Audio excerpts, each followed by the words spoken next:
Hi, my name is Andrew, and I can't stop thinking about Magic the Gathering. Magic the Gathering is perhaps the most important game I've ever played. It's helped me discover and come to terms with who I am as a person. It's given me a way to channel my creative ambitions, and it's helped me make lifelong friends from the other side of the state. To me, it's more than just a card game, it's the best game ever. It's a game to be studied and theorized, and it's a game that I can't stop thinking about. I don't know who I would be if not for Magic. I'm an analytical person at heart. I always try to take in as much information as I can and find the best solution to whatever problem may arise. I'm also someone who likes to collaborate with other people and even compete with them, as difficult as that may feel from time to time.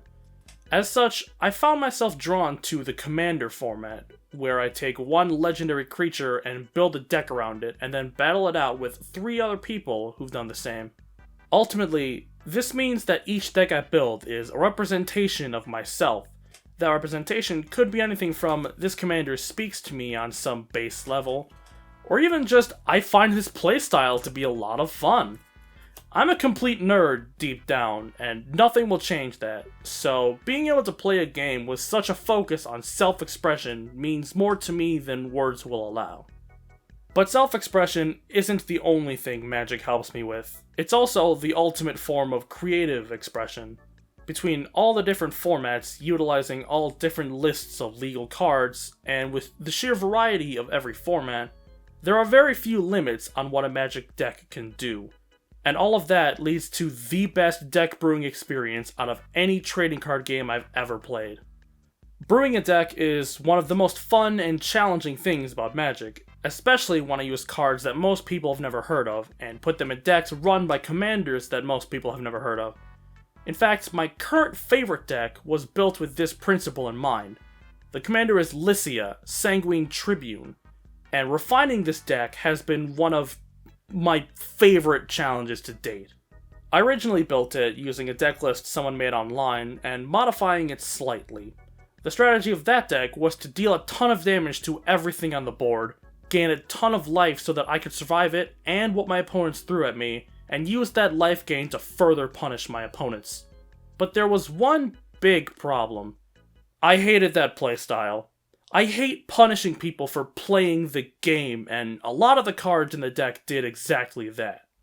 So, I shifted gears entirely and rebuilt the deck under a new strategy, known to Magic players as Voltron.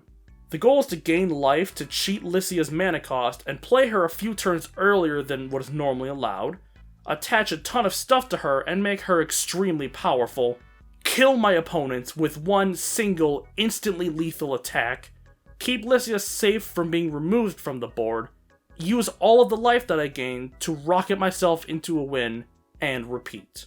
It took some time and a good amount of money, but now that the strategy is there, it's never been more fun to play. I've never been all that great at making friends. In fact, most of the friends I have today are ones I made early on in high school, or that I met through my other friends.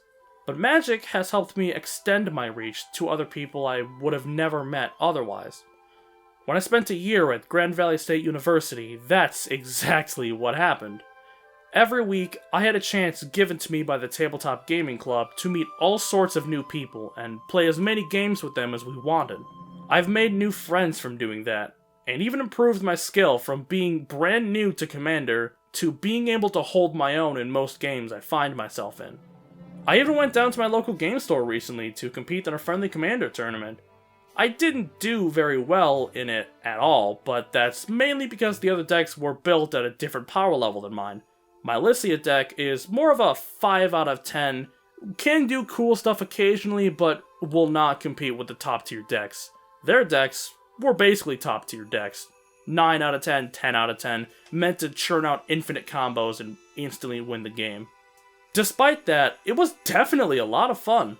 I loved meeting new people and trying my skills against new decks and new strategies that I've never seen before, and it even gave me an idea of a new deck to build, this time at a more competitive level.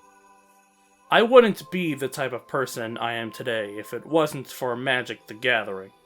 It offers too many benefits to me and has helped me through so much that there's no possible way I wouldn't call it my best game ever. I don't see myself stopping playing anytime soon, because at this point I've brought it into so much of my daily life, and I love it so much that it's stuck to me permanently, and I'm never going to let it go. I'm basically addicted to Magic, and I wouldn't have it any other way.